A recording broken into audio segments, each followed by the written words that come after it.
Do you know what would happen if you were captured during the Vietnam War? This man was caught by a group of Vietnamese people. Although he was clearly taller than them, he didn't dare to stand up straight and could only walk forward with his hands raised and his body bent. Because this was 1966. Once you became a prisoner of war, being submissive could increase your chances of survival. The man was taken to a village and he tried hard to keep smiling, warmly greeting every villager, deliberately making himself appear friendly and obedient.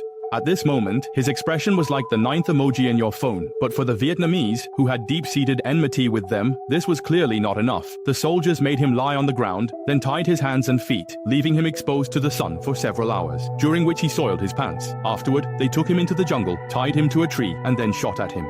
But not a single bullet hit him. They were just trying to scare him. The man started cursing loudly, and the Vietnamese directly placed a gun next to his ear.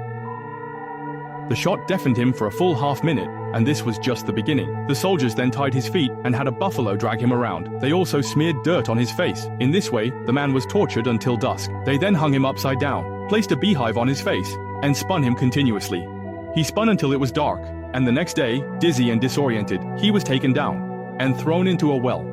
They would push him back into the water, leaving him weak. After a few days, when they had had enough fun, they locked him up in a dilapidated local prison. The man encountered other POWs, former American pilots shot down and captured in Vietnam. The longest held had been imprisoned for over 2 years, all suffering from malnutrition and emaciated. They hoped every day for the war to end and for the government to negotiate their freedom. But what awaited them was only day after day of imprisonment. Their hands were cross-locked. Lying, they couldn't turn over, and the children were locked with wooden blocks. Because of the poor diet, some people often had diarrhea, even sometimes soiling others. Despite the torment, the man never gave up the idea of escaping. The prison was poorly guarded, surrounded by only wooden fences, with only one watchtower. Escaping seemed easy, but his inmates told him that while escaping was indeed not hard, the real challenge was something else.